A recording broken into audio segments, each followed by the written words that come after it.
Hello, everybody, and welcome to 4 o'clock on a Wednesday. I don't have a name for this, but I just wanted to share some thoughts, and what better way to do that than on the internet, right? So I've been speaking and making money off of it since 2003. But it's become my full-time job over the last year and a half.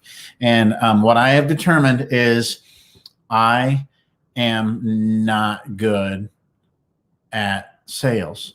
I feel like I've read every thing you can read online. I've listened to podcasts. I've watched webinars. I've attended live conferences, learning about how to speak and learning about how to sell yourself as a speaker. And what's funny is none of it works for me. I'm not saying all these things meaning I'm failing or I'm not doing well. I'm providing for my family, and I've actually had a pretty good year with everything going on. When the world shut down in March, I panicked a little bit because my job was to get on a plane and fly somewhere and speak in front of a large group of people. Then all of a sudden the world said, you can't get on a plane and you can't be with a big group of people. And so for a moment I panicked. Luckily then a client of mine named Arun asked me if I could do what I normally do in person virtually. And at first I said no. Then talking to another speaker named David Quick, he helped me kind of get the idea of trying it virtually. So with a ragtag group of friends and acquaintances over Facebook and LinkedIn, I put together a workshop and I did one.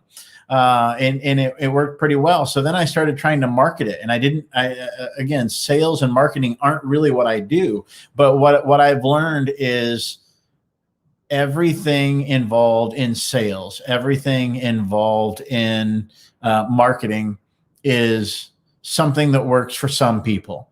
And so the reason I want to get on is to say, don't feel like if you're not doing what everybody else is doing, you're doing something wrong.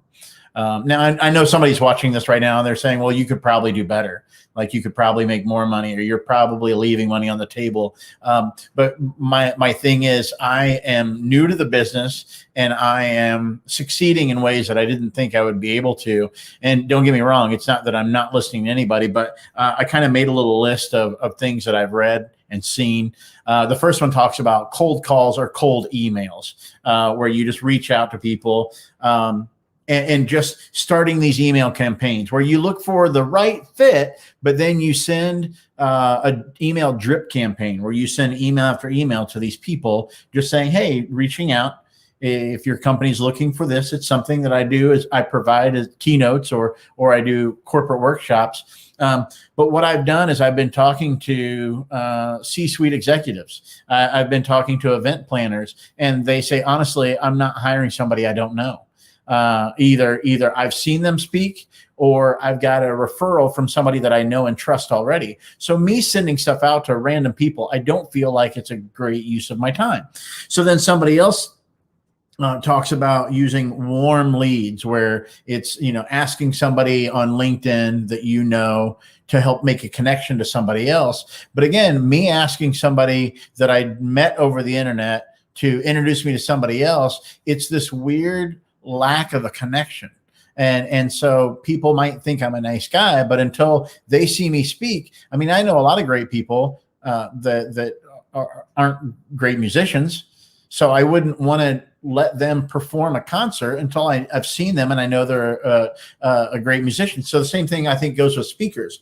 So something else that I've been told and learned over and over again is know your value. And so when you're going into that conversation, talking about money, what's your price and how much are you willing to come down? And I've learned from some speakers are like, well, it's non-negotiable. If you're willing to be flexible on your price, people are going to walk all over you. And if you are going to bring down your price, you have to do a value exchange. So, and I have done some of that where if somebody can't afford something, I'm like, well, could you do a testimonial? Could you maybe, if you enjoy what I do, share with some of your colleagues and stuff like that. But what I've done over this last 6 months in the pandemic is I've been giving a lot of stuff away for free.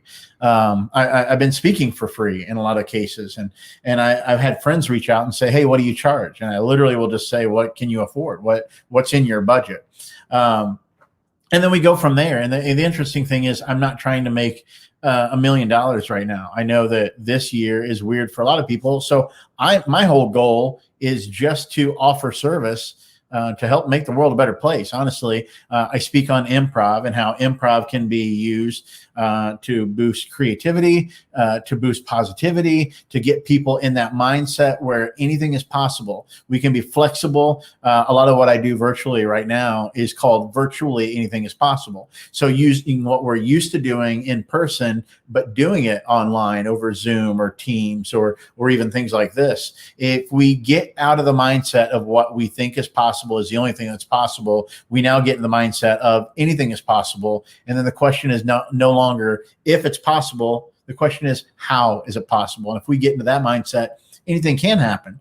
So what I've been doing is offering clients all over the country and all over the world my services at sometimes discounted rates, sometimes at full rates. And maybe it's not even a smart idea for me to be posting this, saying that I'm willing to be flexible with my pay scale, because people then will expect it. And so again, I'm probably doing the wrong thing. I titled this thing like I'm bad at sales. I don't know what I'm doing.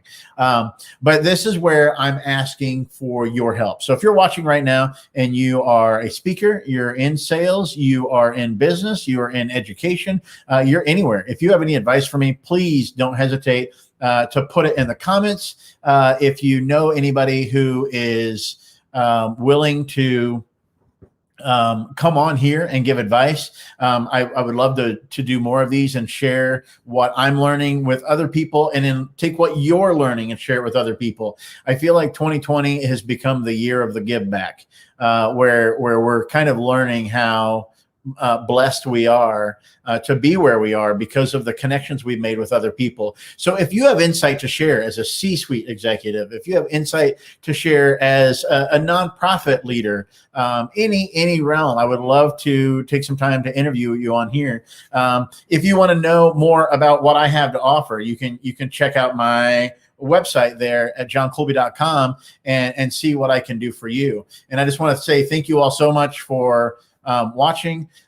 Stay strong. In the improv world, we always, before we step on stage, say, I've got your back, meaning I don't know what's going to happen when we get on stage, but I'm going to look out for you. You're going to look out for me. And together we're going to get through this. So thanks for watching. Like I said, if there's anything I can do for you, please reach out. If there's anything you can do for me or for those watching, please reach out and we'll see what we can do together. I'll see you next time. Take care.